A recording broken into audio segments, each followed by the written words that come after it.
in a world that's falling apart. Two friends roll the dice on movies and talk about the roles each film has had in their lives and more. It's Cinema Roll! Hello, I'm your host, Fish, and let's give it up for your other host. Hi, that's me, Squid. In our last episode, we rolled the dice to choose a movie. What have we got? This is Coda. This episode's movie is Coda, released in 2021. You're the girl with the deaf family?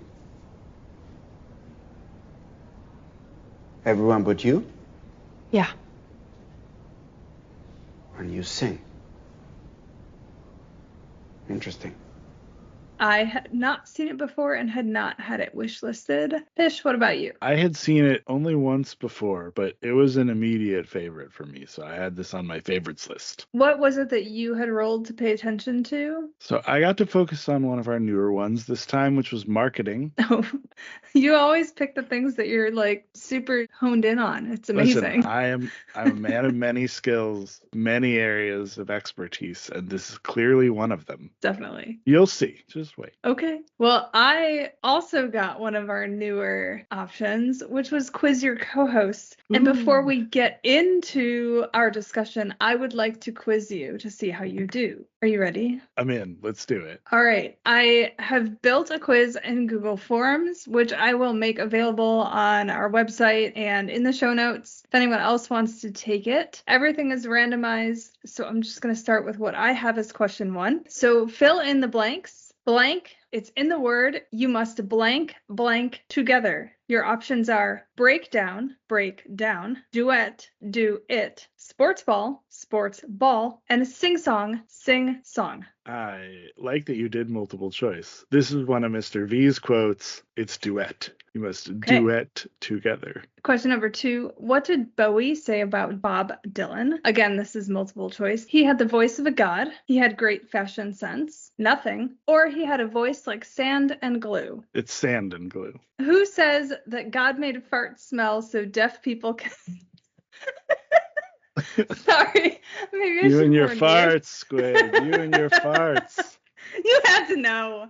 Anyway, who said that God made farts smell so deaf people can enjoy them? Was it Ruby, Leo, Gertie, or Frank? That is a classic Frank line. What did Gertie sign to Leo before she left the house? She has herpes, nice punch, his balls look like beets, or that he's smoking hot? She wanted a sign that he was smoking hot, but she did sign that she has herpes. What does Frank say his balls are like? Grenades like soldier carries? Angry little beets covered in barnacles? An angry red lobster claw? Or fine, big, but fine? It's so graphic. It's the angry beets covered in barnacles. What will happen to you if you jump off the barge? It'll flip your eyelids inside out and you'll get the worst wedgie of your life. Your crush will kiss you. Nothing, or certain death. If you're going for what Ruby says will happen, Yes. it'll flip your eyelids inside out and you'll get the worst wedgie of your life, but also the kiss. Spoilers. Mr. V wants to see if the kids are an alto, a soprano, or what? A waste of his time, if they sing like Bob Dylan, if they watch too many episodes of Glee, or if they are a castrato. It's the Glee one. Why does Frank like gangster rap? He doesn't like any music. He likes the lyrics. His ass vibrates, or because it's Ruby's favorite. No, it's definitely because his ass vibrates. This one's a little tricky. What is the name of the Rossi's boat? Is it the Ruby Rose, the Jacqueline Ruby, the Angela Rose, or did you not notice that it had a name at all? It's the Angela Rose. Another tricky one. What type of fish do we see in the opening scene? Nemo, a tuna, a flounder, or a salmon? So I did try to find this out, and I don't have it anywhere in my notes, which I am not using for this quiz. But I think the closest thing I could come to was a flounder, so I don't know if that's right, but that's my guess. Which is not an insult used by Ruby or Leo? Ass monkey, a virgin who can't drive, shit nugget, or twat waffle? Because you had to bring Clueless back into it. It is that you're a virgin who can't drive. And last, what word does Ruby teach Miles to sign? Is it twat waffle, Miles, sing, or herpes? process of elimination, I feel like I don't think she does his name. So I'm going to go with sing, but I'm not 100% sure on that. I'm submitting your quiz. You got 11 correct and 1 incorrect. Oh shit, which one did I get wrong? Ruby taught Miles his name. Oh, And I know shit. that Okay. because in middle school, I learned sign language from one of my friends who I don't know where she learned it. And we briefly used it to communicate to each other in class. But then one of the teachers, it turned out, also knew sign language. So I know very rudimentary finger spelling and a few other random words like toilet and beautiful and ugly. And I clocked that she was teaching him how to spell his name. All right. So. Hey, listen, 11 out of 12, not bad. Yeah, I'm impressed. You drinking coffee? No, God, no. I am drinking tea right now, and it is a new one I found at Ollie's, and it is a vanilla caramel by Lipton, and it is absolutely delicious. All right, classy. I'm drinking Mountain Dew. I also have water. Yeah. I don't think I'd make it through this if I didn't have some form of caffeine, and Mountain Dew's what I have, so. I have quizzed you. You did very well. Thank you. Bravo. Do we just want to note one little fun fact before we dive into things? You got one? I do. Actually, it's kind of two. It's about Marlee Marin, who played Jackie. She grew up in Morton Grove, Illinois, which I thought was kind of cool, not far from where we grew up. And she was also instrumental in getting the U.S. government to pass a law that requires TVs 13 inches or bigger to have a mandatory inclusion of closed captioning chips. And that passed in 1990 and went into effect in 1993. She's been deaf since she was very young and acting since then as well, I guess, or acting since she was younger. And that drove her to push this legislation with the government. But I thought it was really cool. Yeah, it is cool. So I don't know about you. I felt like this movie, and again, I had seen this before, you had not. I felt like this took me all over the place. Emotionally, just in the experience of watching it. It was up and down and felt just about everything you can feel while watching something. Yeah, I mean, I don't really have any other words outside of beautiful. Like, it's just an absolutely beautiful movie. Like,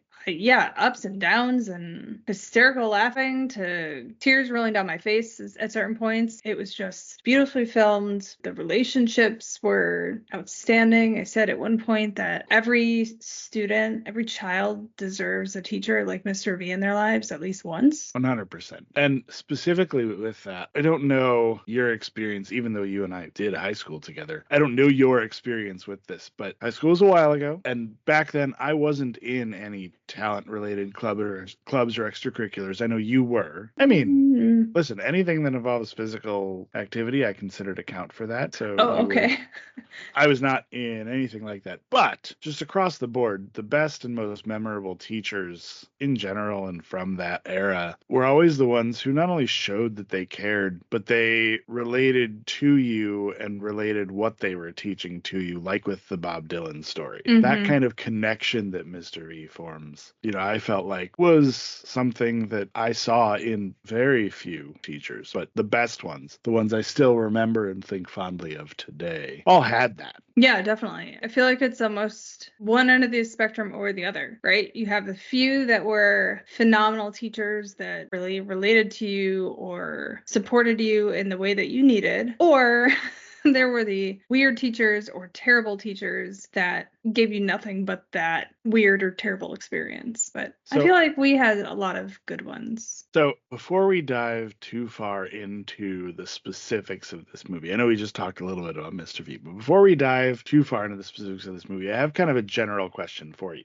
Mm-hmm. Do you generally enjoy it more when you're watching a serious movie with funny parts or a comedy that has serious and dramatic parts? And I'll give you two Robin Williams related examples. Perfect. Mrs. Doubtfire obviously billed as a comedy, but has some good, rich drama in there. You feel emotion for the characters. You're invested in them and involved in their lives, and you care about Daniel Hiller and his experience and the kids. And so it's a comedy. It's a funny movie, but it's got some drama in it, some serious parts. Flip that, Good Will Hunting, much more dramatic. It's got some killer humor, some amazing funny lines, but it's not a comedy. It's a drama. The whole thing is full of serious, heavy moments large discussions, and the overall plot of that movie is dramatic. So that's kind of a good Robin Williams two-sided coin to see what usually hits more for you. I think a drama that has little bits of comedy in it feels a little bit more real to me, whereas a comedy that has drama can sometimes feel too forced and too, I don't necessarily want to say unrealistic, but I'm going to, because there have been some comedies I feel like that try to force that like real life,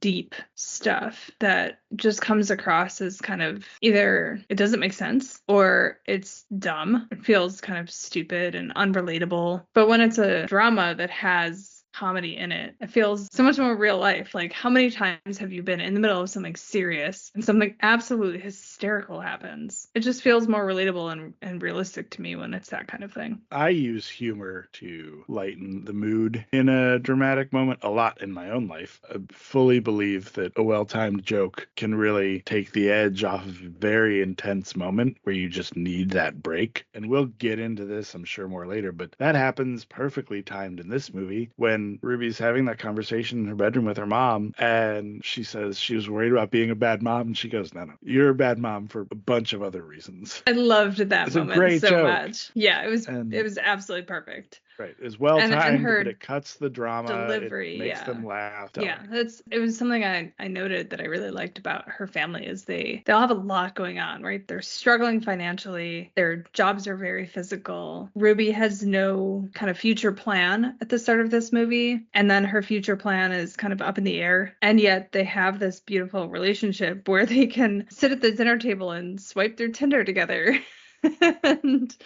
And I really appreciated that. So I brought up that point just to say this is one of those dramatic movies that has great humor. And that always hits a little harder for me than the flip side of it. It's not to say the movies like Mrs. Doubtfire aren't great. They are. They're very well done. But this is always kind of my sweet spot, is the somewhat heavy drama with a lot of really good humor in it. When it's billed as a drama and it has really good humor in it, it's so unexpected and so delightful that for me it just makes me like the movie even more. The one thing about the kind of family dynamic that I thought just now as you were talking about it was they do have a couple of pretty significant moments where somebody's angry or upset, but it comes out so differently because it's visual. You're not hearing a tone of voice, either of disappointment, anger. You're seeing all of it. It's carried in facial expressions and hand motions. And the ability to convey all that without the audio of it, is something that really also stood out. Yeah, for sure. You mentioned the Tinder thing. Would you at all let or want your family to weigh in on your online or other dating prospects? Not even dating prospects. I don't know. He's not. It's just Tinder. I would not have any interest in showing that to my family. But again, they're a very different family than what I or you had growing up. Absolutely not. I would never, ever paw through Tinder or a dating app with my entire family at the dinner table or any table. So I was kind of disappointed in myself for one thing at the beginning of this movie. The opening shot, which is in and of itself great, starts out with her singing Etta James, Something's Got a Hold on Me, right? And I don't know if I just need more sleep, but I was like, I recognize this song. And in my head, I was like, right, that's sampled in Black Eyed Peas song. And it's not. That's not right.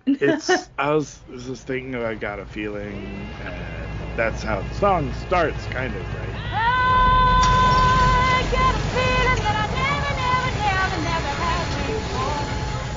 But it is sampled in something. It is. It's Levels by Avicii. Yeah. Yeah. And I was like, right. Super different. Just a little. So I was really like, certainly not my proudest musical moment.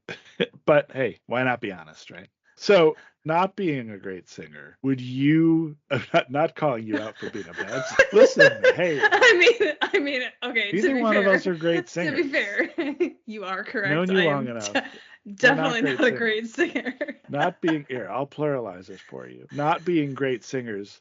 If you had this kind of life where you were out in a boat in the middle of nowhere all by yourself with people that couldn't hear you, would you belt out songs all the time? Oh, absolutely. I do it all the time in my car by myself, regardless. In my kitchen, if I'm like at home, cleaning and whatever. Making up songs with the dog. Yeah, absolutely. And honestly, sometimes, like I know I mentioned when we talked about Easy A, how she was singing I Got a Pocket Full of Sunshine, just belting it out with her windows wide open. Yep. I was like, I could never. Except for I do that all the time. I absolutely sing songs to the dog as I'm like letting her out from our back porch. But yeah, I definitely would sing at the top of my lungs to very loud music if no one else around me could hear. I mean, I have a lot of big notes and little notes, but I had a few really big thoughts about this movie. One is that I felt like this was kind of 2 or 3 classic tales told with a really fresh view on them. I mean, it's simultaneously the age-old story of parents controlling their kids, not letting them leave home, do the thing they really want to do. But again,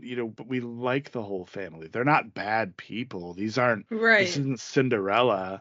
She's not forced to stay and clean the whole house. It's just that they need each other, and she's known nothing but supporting her family by being their connection to the world. And so it feels a little bit like that kind of classic story, but again with a really good twist. It's not cruelty, it's necessity that makes her feel trapped here, and loyalty to family and relationships and love and all these things, these complicated concepts that make Ruby feel like she has to stay there. It did also make the song choices that the choir sang, rather the duet song that Mr. V chose and the song that she chose as her audition piece. It made those 2 songs very, very interesting in terms of the movie.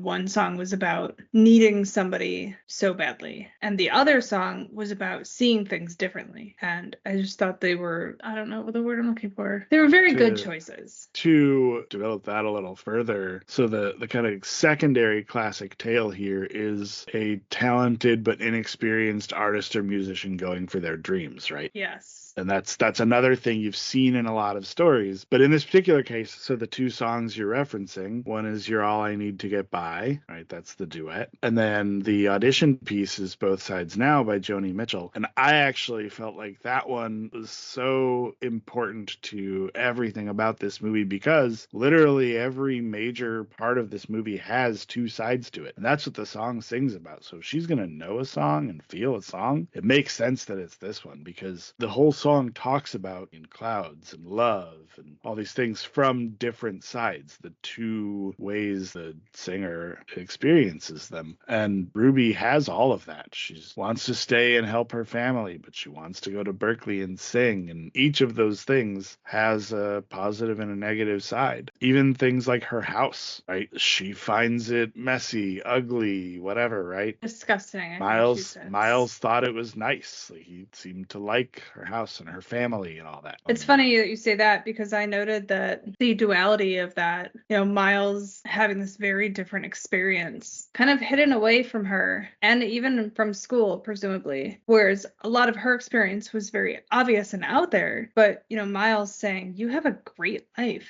to her sort of made me recognize that we kind of do that to each other now with social media, right? Like, not everybody is very open about their struggles and what's going on in their lives. We usually only see like the pretty parts of their lives. And she had this assumption that because Miles was clearly not a fishing family, that he had this great life, and it turns out he didn't. He mentions that his dad doesn't think guitar is a real string instrument, and that his parents hate each other, and that his home life sucks. And I just thought that duality was really interesting, very relatable in terms of like grass is always greener kind of way. Yeah, I mean, every high school student and possibly older, depending on your circumstances, for the most part, feels some nervousness or or uncomfortability with their own home situation. There's always something about your own home, your own family when you're growing up that bugs you. Everybody has it to varying degrees, but everybody experiences that. I would also like to note, we talked about the song that Ruby auditions to and how, she really felt that song. But I also really appreciated when she started signing during that song. It was, I used the word beautiful again, but it was really, really incredible because it was like she finally became her whole self. It was like both parts of her that she loved really combined into this single being. And she was finally able to be her full self. And I just thought it was absolutely incredible the way they showed it. Yeah. And it let her family into the thing that she is so passionate about, and also then showed that side to the people that were judging her audition,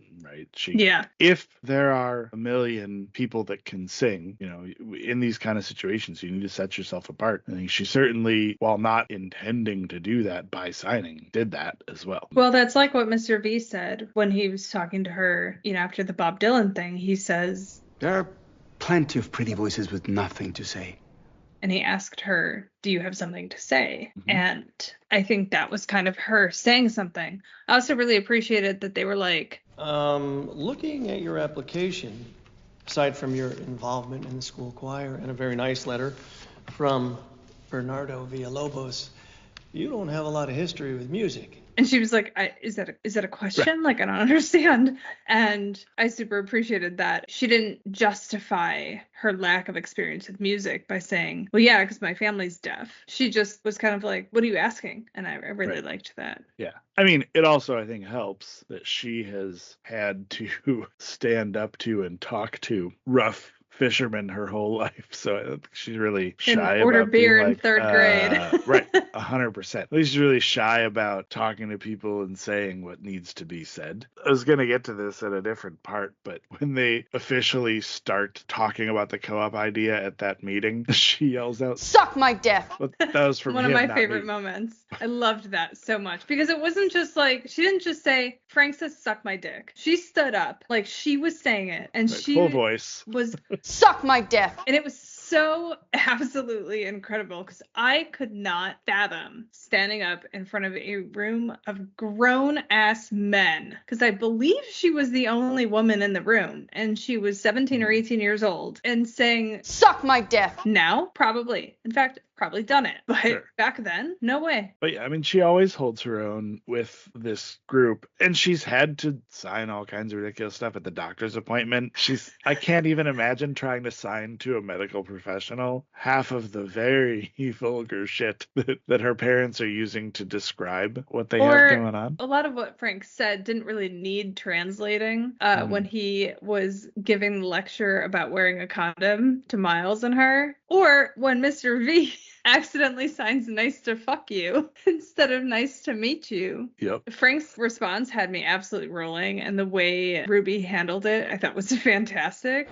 Meet is one finger, not two. Can you see this is like the legs? But at the same time, Mr. V seems to be the only adult in the school who even remotely tried to communicate with them in their own language. And that was super heartwarming. He was so proud of himself for looking it up on YouTube. Mm-hmm. And I thought it was just so great. And it was coming off of seeing the fact that there wasn't an interpreter for them, and that Ruby for once didn't do it herself. I thought it was really heartwarming that he at least tried.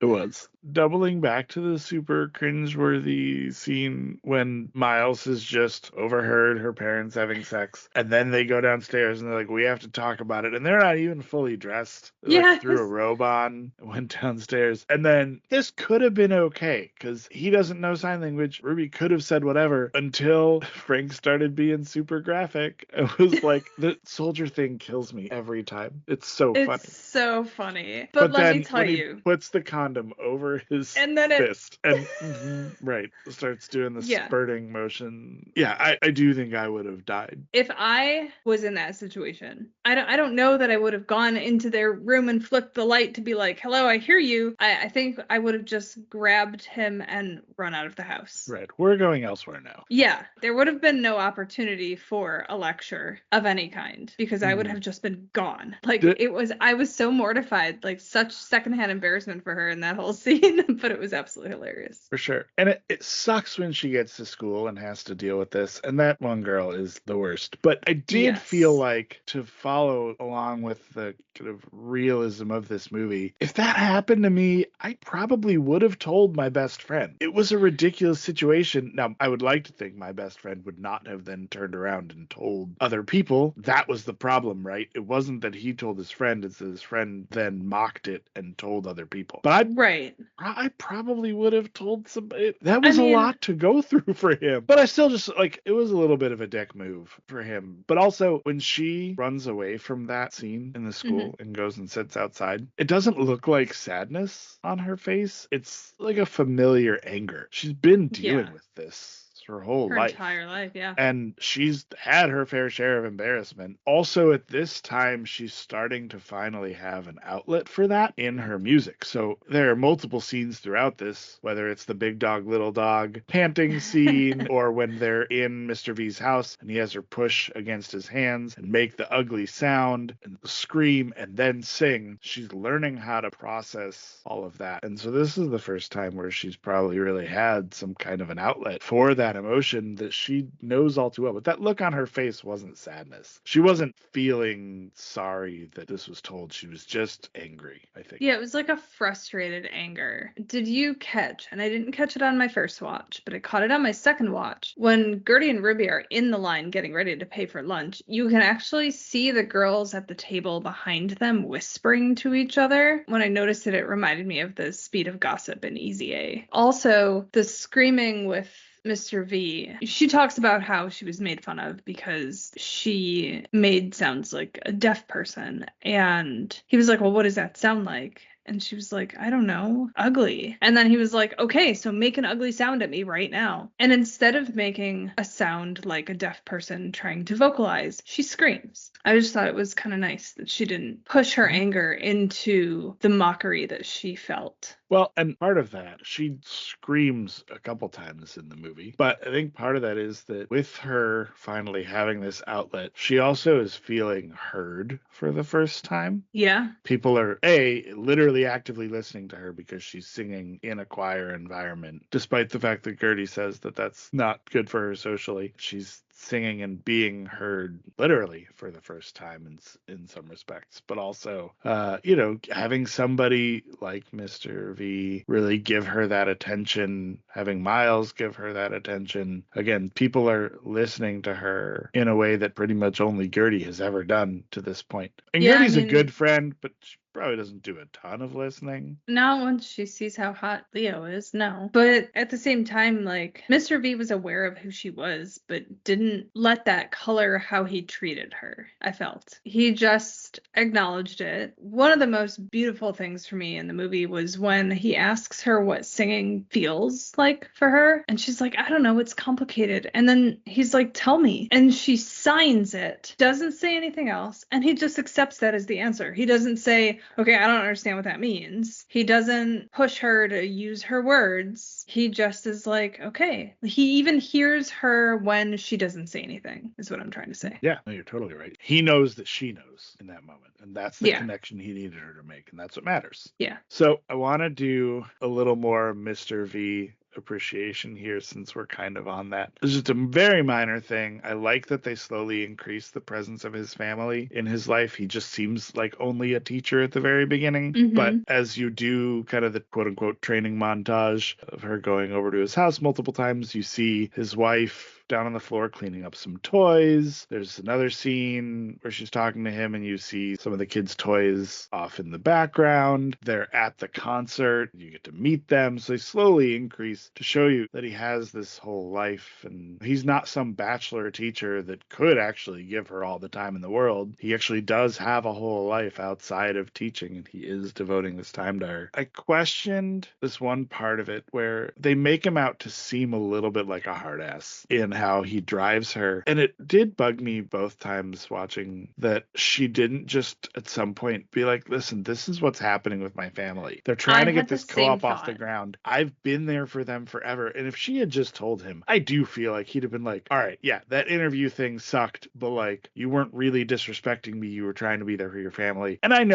think there's probably an angle to which they're trying to make it that she doesn't want to feel like he has to accept her excuses, and she feels like he laid out the groundwork right away, like is unacceptable for you to be late, and she doesn't want to do that. So there's that side of it, but I do feel like she could have told him, and he probably would have been like, yeah, that makes sense. Yeah, I had the same thing. I said, does Ruby ever explain to Mr. B why she's late and falling asleep mid-lesson? Like, she says, I have a lot going on right now, but that's it. She gets up at 3 o'clock in the morning. We don't really know what time she goes to bed, but she's up way earlier than any other student, most likely. And she's doing hard manual labor. Then she's got to go to school. Then she's got to turn around and do choir practice. She goes and helps run the co-op when that gets off the ground, or goes to her dad's doctor's appointments. She has to make sure the fish gets sold when they're doing it with the auctions. She's basically running an adult life and a teenager life. And the fact that she wasn't like, yeah, I'm up at 3 a.m. helping on the boat, and then I'm helping at the co-op after school, and I'm doing school, and I'm coming here. I'm having trouble managing the time, not because I'm careless, but because I have so much going on and I'm being pulled in so many different directions. I feel like he would have understood, or he would have made an adjustment to her schedule. Also, they could have stretched out that training. Instead of it just being a semester, they could have stretched that out over the summer, and she could have applied for the spring semester instead of the fall semester, or she could have applied for the next school year instead. It felt like she was so forced to apply to go immediately after school. I will say, as someone who took a gap year, and I didn't even do that with a family to work with or anything like that, or lofty goals like Berkeley. I just wasn't ready for college right out of high school, so I took a year. I had multiple people tell me they assumed I would not end up going to college, and I did, but I had certainly had multiple people that believed that if I did not go straight out of high school, I would not go. It's a risk. Yeah, I think a lot of people do have that happen. So certainly in her case, it's possible. I mean, what if her brother or dad got sick during that gap year, and then she felt like, now I have to take over because we got this co-op now and I can't leave them, and then she ends up delaying it and never goes to Berkeley. So I think her getting out right away was important. I want to bring it back one more time to Good Will Hunting, when she shows up super late after the interview and Mr. V's not at the house or doesn't answer the door, and she goes back the next day at school and they have that whole exchange, and he says, you wouldn't last 2 days at Berkeley, and she says, it's not like it did you any good. And then he's all, you've had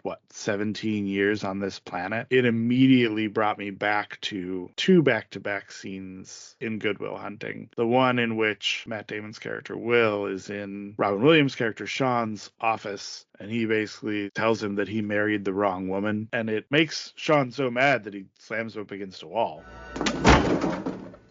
If you ever disrespect my wife again, I will end you. I will fucking end you. In the next scene, Sean basically tells Will, like, do you know why I'm okay today? You're just a kid. You don't have the faintest idea what you're talking about. Why, thank you. It's all right. And that dynamic of teacher, student, older person, younger person, experienced person, inexperienced person, just in life, right, is a really interesting one, and one that I think plays out in this, that again called back to where the younger person says something almost insulting to their mentor. She says to him, it didn't do him any good going to Berkeley. Look, you're stuck at this school as a music teacher. But that concept of, the back and forth, that kind of rough exchange, is something we've seen before. And it's one of those things where, when challenged, the younger person is going to show their age, or lack of, and say something that's, fighting words, right? And I think she did that, and then they get called out for their inexperience. But that's the turning point. That's where the honesty starts to come in. At that point, she realizes that he's right, though, that's where she's about to lose everything she's worked for so far. And so she tells him, I've never done anything without my family before.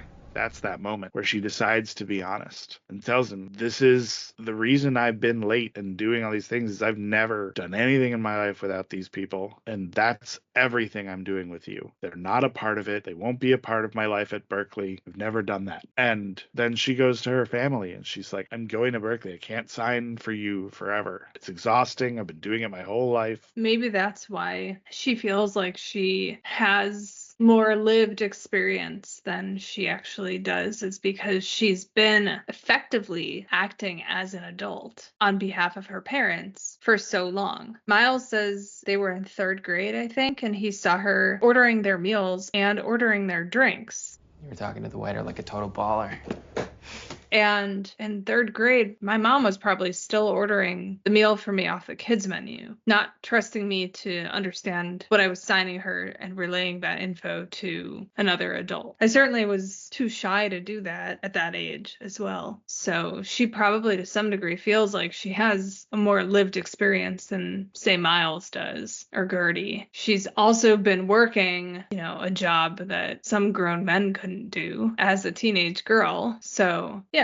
I'm curious your thoughts on this. During the conversation with Ruby and her mom in the bedroom, I mean, there's the whole important piece of the parents worrying about being a failure. That's super common. Mm-hmm. And then there's the more intense part about the idea of not connecting to your kids, which is something that, again, like I think all parents probably worry about. But she says she knows she drives Ruby crazy with her clothes and her makeup. And I wanted to say, based on what? She doesn't dress terribly at all. I don't know how you felt about that, but I did not feel like her mom. She didn't wear way too much makeup or anything like that. She didn't dress any kind of really dramatic way that I really clocked. I suspect it was more wanting Ruby to look more feminine, nicer, or... Oh. I suspect that's what Ruby's it was. clothes and makeup? Yeah, that's my so guess. Funny. Okay.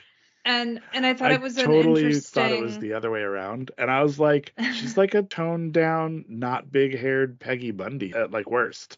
Yeah, I mean, there was one point where she was wearing, like, for the TV interview, she was wearing kind of a low cut tank top or shirt underneath her cardigan or whatever. But I did think it was really interesting at the audition when they show up and Ruby's in like the sweater with the button down under it and, chinos with her sneakers. And Ruby says, look at how everyone's dressed.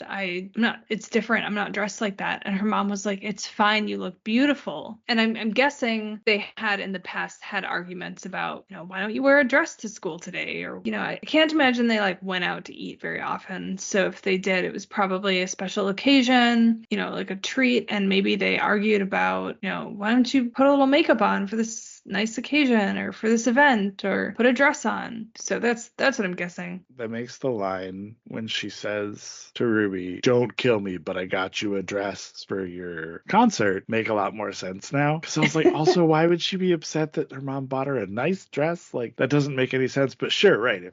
If the point of that conversation was actually the opposite of what I was thinking of, and was that Ruby was getting a lot of commentary on her own clothes and makeup, very different conversation. I did not think of that. Yeah, I'm guessing that's what it was. So the next big scene obviously is the concert itself. I mean, there are a few other important ones, but the concert is such a great experience, not just because you get to finally see the concert that she's been building up to this whole time, but watching her family experience that. And then when they cut out all the audio. Yeah, and they did it. It really was. And they did it in such an absolutely incredible way where they had Ruby in focus and then they switched the focus to her parents as they faded out that audio. And it was just a really beautiful way to show what they were experiencing. Up to that point, her dad was talking about how his buttons didn't match and they were talking about what they should have for dinner, which if you can't hear the concert, why not, right? It's not rude. You're not making any noise.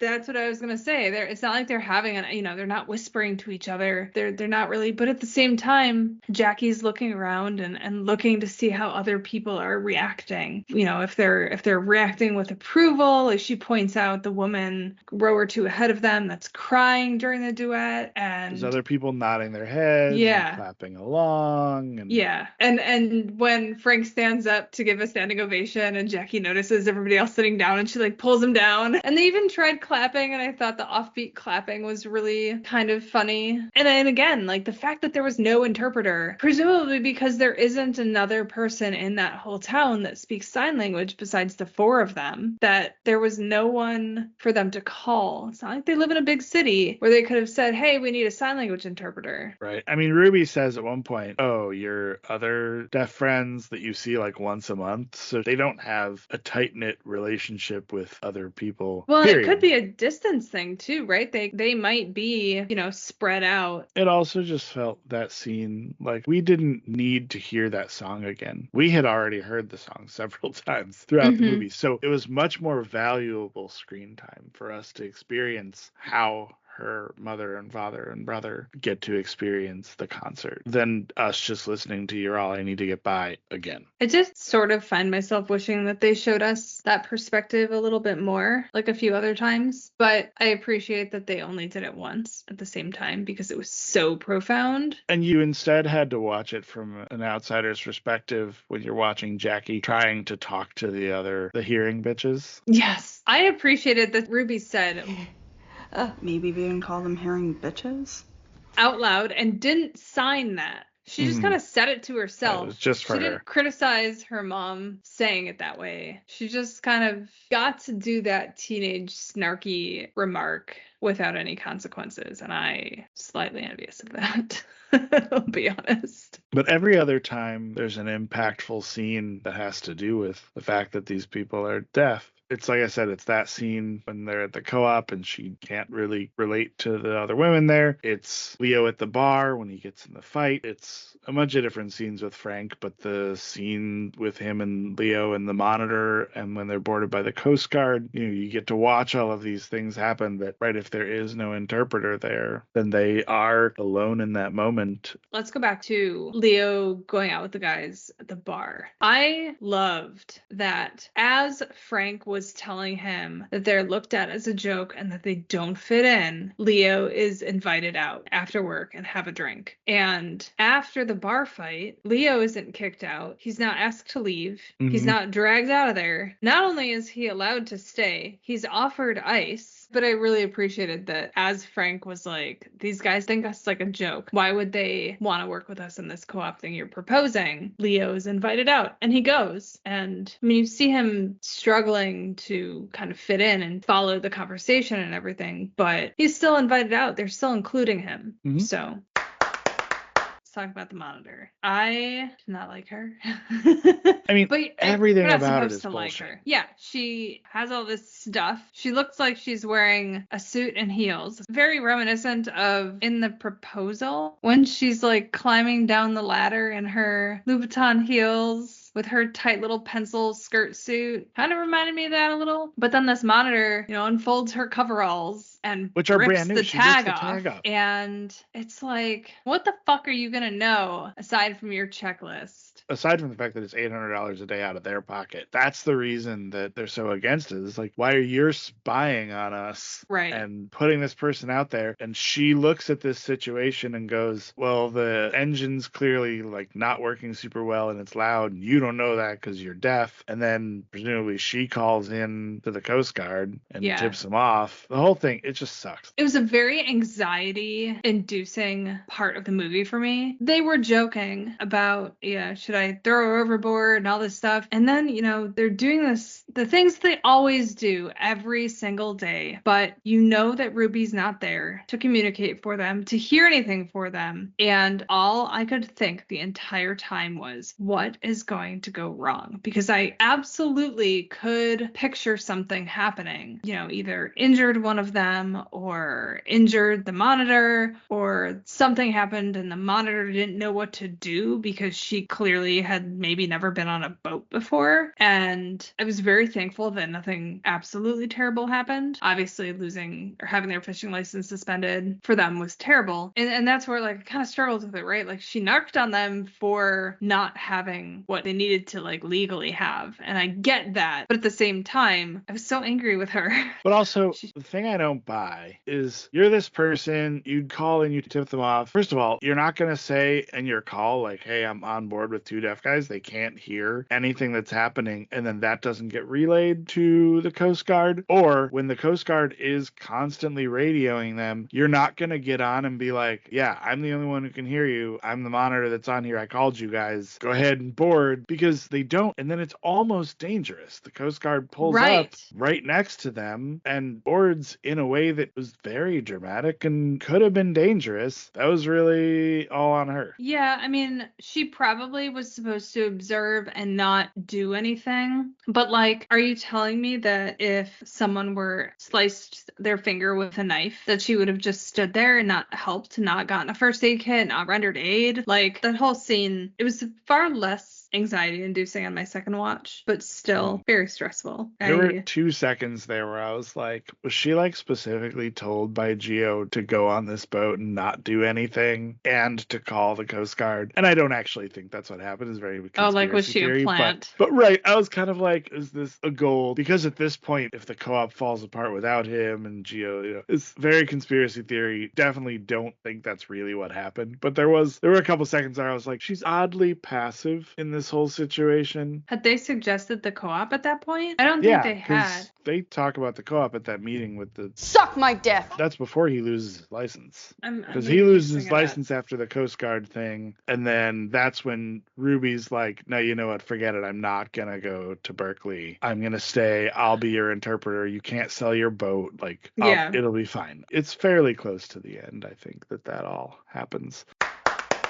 Before we get to the end, I have to talk about one of my other favorite scenes, which is Leo and Ruby's conversation in the tide pool area, whatever, because I really like Leo. He's a great character. And as a brother, his situation is so interesting because he is in every moment simultaneously a great brother and very protective, but also so frustrated because he is protecting her. He's doing what he should as a good big brother, but you can tell that he feels like he's stuck in this life. He has to do this job. Nothing else he can do. Nothing else he's gonna do. He's gonna be a fisherman his whole life like his dad and his dad before him. But he never gets recognition for it. It's just kind of what he has to do, right? Nobody ever is like, good job today, Leo. Like, his dad isn't, his family doesn't seem to appreciate what he's doing, which is why he's all, oh, Saint Ruby, she'll stay and not go to school and be our interpreter. Good for her. I had very similar thoughts. It's so clear that he loves her so much, but he struggles so much at the same time. I feel like part of that is because they don't talk about the age difference between them. Hopefully not very much because him and Gertie. Right. He says that life was fine before you got here, which means he remembers what life was before she was there. So I would say there's probably at least a 4-year difference. Because you generally don't remember. Well, and she's like, let's call her 17. She might be 18. She's gonna graduate soon. Yeah. He's drinking. He's probably 21 at least. Yeah, so you can that's assume at least 4 years. At the same time, a lot of his struggles with the people in the town are like, they'll think I'm dumb. They think I can't do it. And I find myself wondering how much of that is just because since he was deaf, he probably wasn't performing well in school. He may not have even graduated high school because of it. They obviously don't have resources available at the school. So he probably was never given an interpreter or notes or transcriptions of lectures. So, he may not have even graduated high school. He may not have even made it to high school. They might have just been like, deaf and dumb, go fish with your dad. And that has to be so frustrating to know that you're capable of things, but to not be able to show that you're capable because the people around you don't realize it. It may also be a part of the thing with his family because because very early, Jackie asks Ruby to call their grandmother, and she's like, use the video relay. And she's like, nah, I don't want to use that technology stuff. It's easier. You do it. Yeah. So, I mean, they also might just have a relationship with the technology and or resources that have been available to them where they're like, I don't want to do that. I mean, it seems less likely that he would feel that way. Maybe it's more of a her parents thing. But I mean, to be fair, she does also talk about how Jackie thought the record player and the stereo were a waste of money, and that's why they sound like crap. I would like to note that the stereo she has, once again, looks a lot like the one I had. Granted, it was back in high school. I think I got it like junior or senior year of high school, and it probably did sound like crap. But I was like, no, that was a good stereo for the time. And it had high-speed dubbing, dual tape decks, and everything. There you go. But, you know, her parents also don't see the value in the music and probably don't see the value in communicating with an interpreter via video to make a phone call to a woman that she's admittedly not very close with. And the last note about Leo is I do feel like there's this degree to which, as a good big brother, he sees that she has a way out of this and is pushing her away for her own good too. You know, he's trying to convince her that she should leave, and some of that is for him. And he says too, you know, that if you stay, our parents are never going to do anything. They won't figure out how to be a part of the community on their own, with necessity being the mother of invention, right? If you've got a comfortable, familiar situation, you're not going to figure out something new. Right. And he's smart. He had the co-op idea very early on. Yeah. In the movie. I think the He's first been scene, saying this. like not the first scene, but like, you know, within the first 5 minutes of the movie. So, I mean, at this point, I have to say that from the scene after the concert where Frank puts his hands on Ruby's neck while she sings, I cried from there until the end of the movie. Doesn't usually happen to me, but it really got me this time, and I kept waiting for it to lighten up. And I'd seen this movie before, and I still kept waiting for it to lighten up, and I was like, nope, there's another scene. Oh, man. I definitely teared up at that scene the first time I watched. And then the other thing that got me was when they sit down at the computer together and she's still singing, and then the next sound you hear is them all cheering for her because she got in. Right, when like they cut the actual audio back in. Yeah, you don't hear her celebrating with Mr. V. You hear her family celebrating with her. And it's really the first big audible sounds, aside from the sex, now that I think about it. But it's really the first like major vocalization that anyone in her family does. And it was such an emotional moment for me. And it also, like, it just showed how much they ended up caring because it meant so much to her. First of all, her dad is so sweet. Yeah. In the scene in the truck bed where he tells her about the stars looking better on the water, and like the idea of something that when you see it where it's supposed to be in without other lights or things competing for it, that it's got the focus that it really shines, right? That's a beautiful statement. And then also they had said, as you did in the quiz, that he likes rap music because he can feel it shaking his ass, right? He likes to feel the music, and he puts his hands on her throat to feel her sing, and it's a connection that he can make with her that he had not previously gotten to do. And then the next day when they're like, if we're kicking you out, we're doing it as a family. It was all touching from there through the end of the movie, and that whole montage where she finishes out her senior year with the rest of Both Sides Now as she's singing. It's a happy ending. Yeah. It's a little bittersweet because she has to leave. But first of all, she's only 45 minutes away, so you know that she can still see them. But it's great to see a movie where everything works out, because if it didn't, and we already talked about this a little bit, if it didn't, if anybody had gotten sick or something had happened where somebody got hurt on the boat when the Coast Guard jumped on, she would have given up her dream. Yeah. And it would have been over. But I love that her dream became their dream. You know, at one point, Frank was like, who's going to sell the fish? And she's like, we will. At one point, that was her dream, but it became so much bigger and so much more important to her to sing and to be herself and to be her own person, and her family accepting that and understanding why it meant so much to her and doing the things they needed to do to make sure that she was okay leaving was just as important as it was that they accepted that. Wait, stop.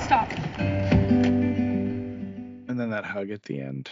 Oh, and then him saying, Go Frank saying go, yeah, again, like, it's absolutely beautiful. I thought it was great. I literally say in my notes the way I cried every time I heard Frank say go.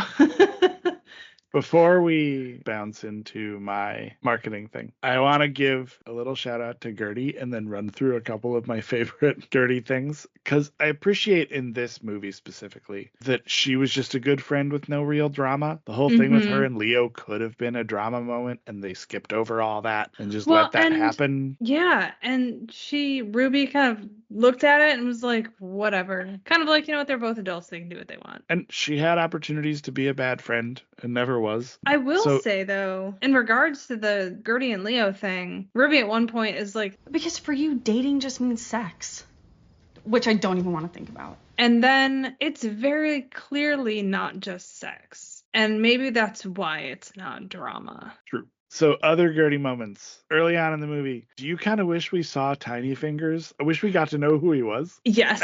And I wanted to know, like, is he hot? Like, what's the deal? He has to probably, right, be kind of hot. I mean, I would assume so, because why else would she hook up with him? But I also want to see his weird tiny baby hands. Yeah. I wish they would have let him walk by before she was like, hey, by the way, I nailed that. Yeah, I really wish we could have seen him. What does it mean to be hot in a Comic-Con way? And does that change what we think Tiny Fingers looks like? I mean, is he like anime hot, maybe? Right, well, so I don't know. Like, is it like nerd hot? I don't know.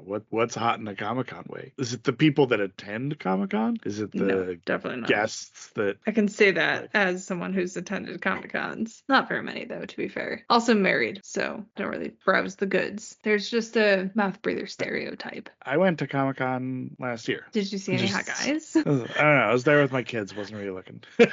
Fair. We would happily accept examples of hot in a Comic-Con way if you have them. One of my favorite Gertie moments was her asking if the sign for "Are you hot?" was just her humping Ruby's head.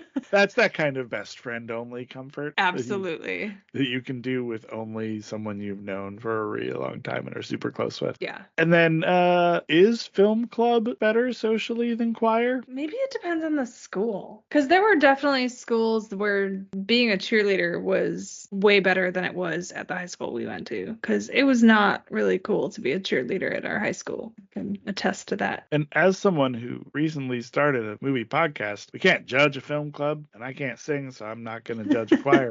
But I'm just saying, that's fair. Gertie seems to have a very firm concept that film club better for you socially than choir. And we know that Glee exists in this world, and that's made things fairly popular. So I feel like I'd be surprised to think that choir would be terrible socially. Drama club than it was choir. I never watched it. So I don't know. I never really watched it either. Okay. I kind of assumed that Miles was like the cool guy, but maybe he wasn't. Aside from the Mean Girls Club, you don't really see anyone else that she interacts with. It's a very, very small group of people that she even deals with, for that matter. We didn't talk about this, but I did like that it was very clear that Miles has been taking lessons and doing all this music stuff for a long time, and he's just not as good as she is. And he just doesn't have anything special. He's just a white guy with an acoustic guitar.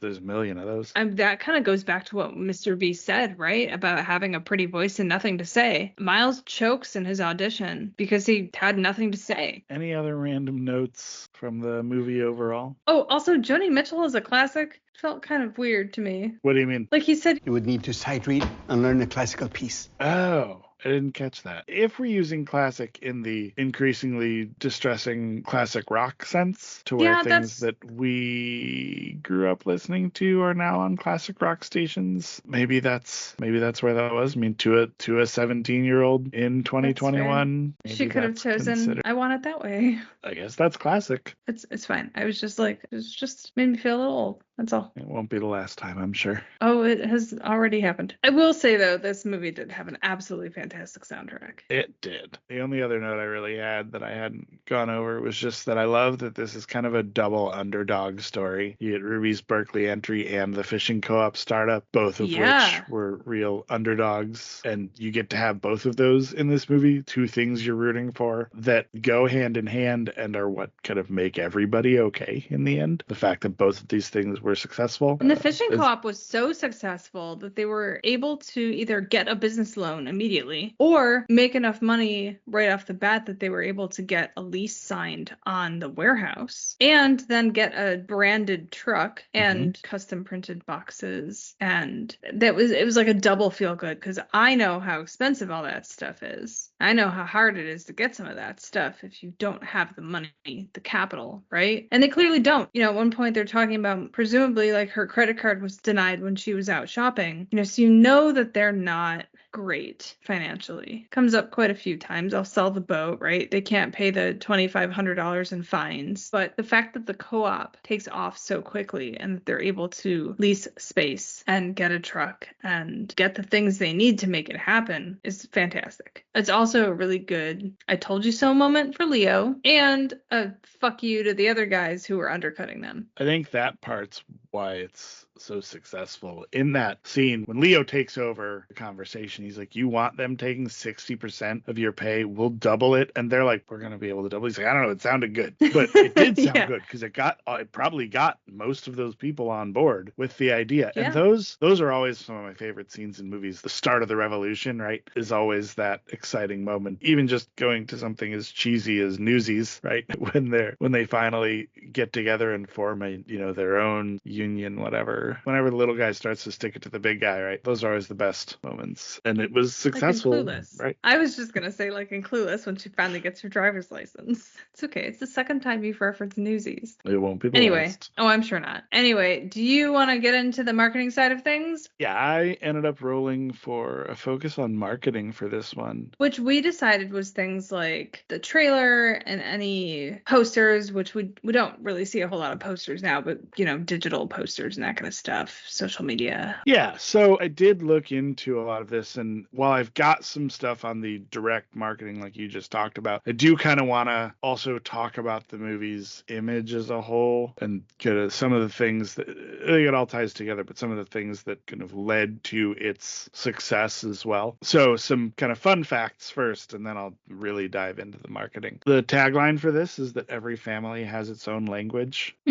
That was the official tagline for the movie. On IMDb, the tags are coming of age, comedy, drama, music, pretty obvious. This is itself a remake of a French movie from 2014, which was a remake of a German movie from 1996. Oh, interesting. The producer of the French movie from 2014 had wanted to make a U.S. version, and when they found the writer-director that did this U.S. version, they went ahead with it. And then this movie ended up winning 3 Oscars, Best Motion Picture of the Year, which was also the first streaming title to win that, and the first acronym title. That is kind of fun. Best Supporting Actor for Frank Tricotzer, the dad, who was the first deaf male actor to win. Marlee Matlin, his co-star, Jackie, had won a Best Actress Oscar in 1987 for Children of a Lesser God. And then this also won for Best Adapted Screenplay. It had 66 other awards that it won, 149 nominations. And after the Oscar wins, the viewership for this movie on Apple TV went up 300%. Holy shit, that's crazy. Yeah, I mean, Apple did spend about $10 million on the Oscar campaign, so I think that paid off. You mentioned the soundtrack, which was co-released alongside the movie on Republic Records, so they did that. And then a company named AV Entertainment did release this on DVD and Blu-ray in November of last year, 2025, even though this is still up on Apple TV for streaming. I think the most interesting part of this is that, so this movie premiered at Sundance in 2021, and Apple bought the distribution rights for $25 million, which was a record at the time, and they beat out Amazon for it. Wow. And it worked.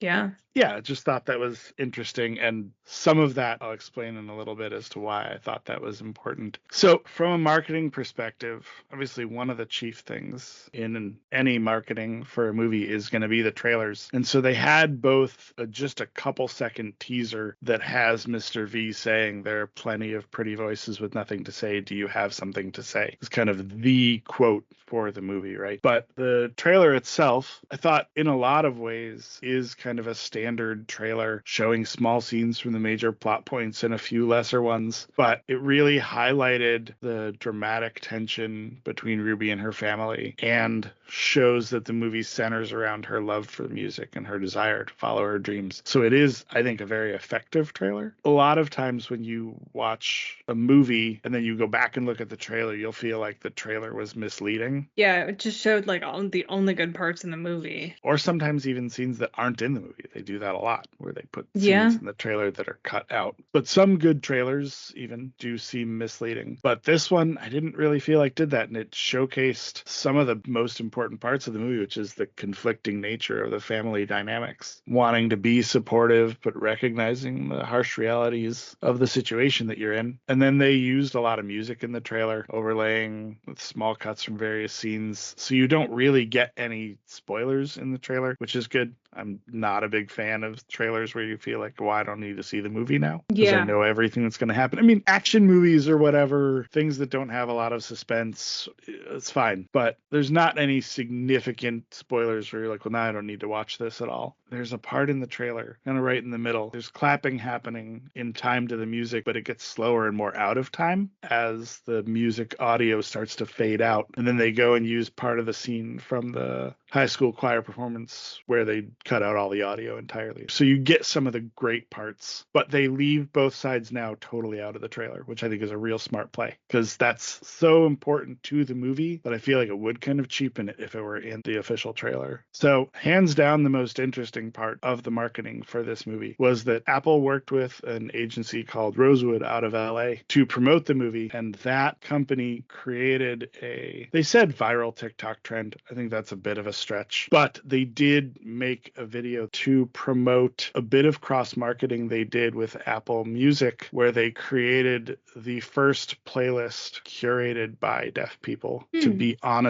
any streaming platform. They worked with deaf actors and creators and DJs and had them put together the songs on this playlist. That's absolutely fascinating. I am not on TikTok. I don't post on it. I don't have the app on my phone. So I can't say it is or isn't a viral TikTok sensation because I haven't heard of it. It doesn't necessarily mean that it wasn't, but it is interesting. So the video itself, which I had shared with you, the Instagram link, it has 37,000 views. It has about 6,000 likes. Certainly not. But that video featured Frank from the movie, Troy Kotzer, the actor, signing about the experience of music. Yeah, that was very effective. And that's cross-marketed for this Apple Music playlist. That's 171 songs. And the marketing firm that did this claimed on their own website in the campaign from this that they got 2 Bronze Can Lions awards. I'm not really sure what those are, but that this is the first ever playlist on Apple Music or any streaming platform that was curated by deaf people and meant for deaf people. And then that ended up with a bunch of press coverage from major news outlets. That teaser was posted on Apple Music's TikTok and Instagram accounts. But the playlist itself, I checked it out. It's got a lot of rap and rock and alternative and R&B and pop music. Pretty much anything but country.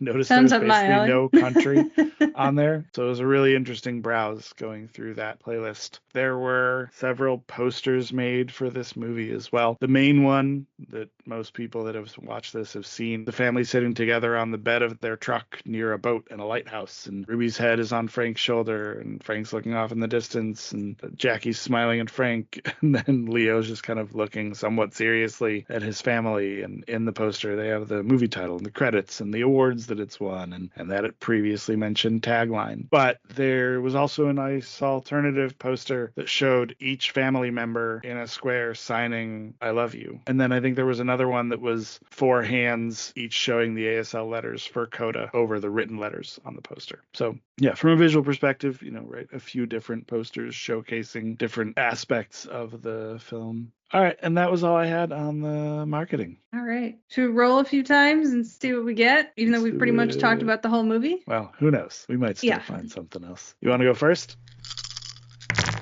I got a 15. Did we just become best friends? Yep! Pick a character as your new roommate. How does it go? This is a tough one because there aren't a whole lot of people that I feel like we know enough in this movie, but I think maybe rooming with Gertie would be the best choice for me. I feel like if Ruby had a hearing roommate, this movie would be very different. What if you room with her at Berkeley? Maybe. And then I could warn her against running away with the cello player because of his fedora. Yeah, that could work. I imagine it goes fine. Might be a little weird because I'm 43, but presumably we're the same age. In this scenario, sure. But also better than rooming with her at home because that room is tiny, though it does have an ensuite. I noticed that. Listen, she should have her own bathroom. Why not? Yeah, I'll say I'll room with Ruby at college, even though we have no idea how I got in because I can't fucking sing or play any instruments. Okay. I got 16. I know Kung Fu. The best character to be on my side in a fight, the only character to have actually fought in this movie, so that's obvious, it's Leo. It would be all for that because I, in addition to not being able to sing, cannot fight. So I would at least stand a chance if Leo were on my side. Yeah, I agree with you there, for sure. All right. 18. I'm 8 years old. You think I'd be here alone? I don't think so. What age would be the best age to first experience this movie? I think probably like 30s. I feel like you need to have some life experience to really fully appreciate this movie. I definitely feel like high school is too early to really connect with it, even though it's about a high school student. But you could make an argument that late college or just out of college would be close-ish to when you could start appreciating it. I think to truly appreciate all of it, 30s is probably the right answer, but to feel like you could connect to it to a certain extent, I think you could say late or just out of college. Yeah, age. I agree. 8. Welcome to the party, pal. Is this a Die Hard? Once again, no. Definitively not a Die Hard. Nobody even gets killed in this movie. Not that the fish all die. Well, every fish we see is dead. In the microcosm of the boat, maybe it's a Die Hard, just for the fish. And one shoe. I did like that scene. I did too. I appreciated that they measured it and then threw it back because it was too small. Before we roll to choose our movie, let's quick go over our ratings for Coda. What did you rate it? How many fins? I went with my second 4.5 in a row. It is very hard for me to give something a 5, and I feel like it has to be like one of my all-time favorites. This may move its way up there at some point in the future, but as it stands right now, I gave it 4.5 fins. I gave it 10 out of 10 tentacles. It's definitely something I would seek out to rewatch again. Definitely something I would recommend and will recommend. And I just thought it was an absolutely beautiful film. I really liked it. I'm really glad that you felt that way because I think this is definitely an all-timer, really fantastic movie, and love that you also got to really enjoy it. Yeah. So now we can go ahead and roll for what we're going to watch next. I'll go ahead and do the page roll, D20. 5. All right, should I do the second and third together? It is an 8 and a 10. Okay, rolling. 49. Do the Right Thing. I don't even know if I know this movie. I know of it, but I've definitely not seen this. What's from 1989? I have definitely not seen it because I've seen like no 80s movies. It's available on Prime, YouTube, Apple TV, Google Play, all available to rent. Does my library have it? Ah, the good old library check. We do have it on DVD at the library. Woo! PlayStation again. Your favorite? Hooray. Not at my library. It looks like it might be a very interesting film to watch right now. I have basically no real knowledge about this at all. So yeah. No, me neither. Samuel L. Jackson's in it. Okay, cool. Oh, so is Giancarlo Esposito. I just saw that. That's exciting. Like him. Which is great because like 15 years ago, I would have had no idea who he was. 15 years ago? Because the first thing I ever saw him in was Once Upon a Time, I think. Oh, I didn't know he was in that because I've not seen that. Yeah, he's the magic mirror. Oh, okay. I know him from Breaking Bad. Which Right, for might have sure. I mean, also that was been where I said 15 years. I don't really know how accurate. the pilot of Breaking Bad was January 20th, 2008. Terrifying. I know, especially because I watch it so often. It's like my comfort show. I don't know what that says about me. Let's not judge. We listen and we don't judge. Anyway, You ready to see what we're going to focus on? let's do it. Squid, what you got? I got an 8, which is the casting. Oh, excellent. All right, I'll roll. So I got a 7 for dialogue. 2 new ones again. So that's good. Okay, is that it? Did we forget anything? Only to talk about the fact that this was also 2 movies in a row that used the word twat. I think we should end on that note. Until next time, thanks for rolling with us. As always, hit that subscribe button, follow us on socials at CinemaRollPod, check out our website, cinemaroll.com, and leave us a review. Cinema Roll is produced by Jacob Balson and RJ Hay, and edited by RJ Hay. Music is sourced from Pixabay, and mixed by RJ Hay. Take it up with Disney, man. I don't know what to tell you. Huzzah. Possums or opossums? Which ones do we Opossums, have? unless you're a redneck, and then it's possums. Nope, that's 16. I still no kung fu. This time, my answer is the Coast Guard. Just all of them.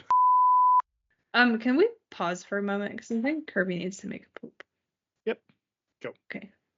I'll be right back. I'm going to play a game. Okay.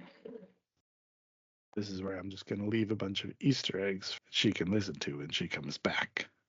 Unless she still has her headphones on.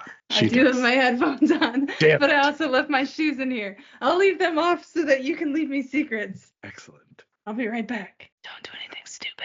Everything I do is stupid. Suck my dick.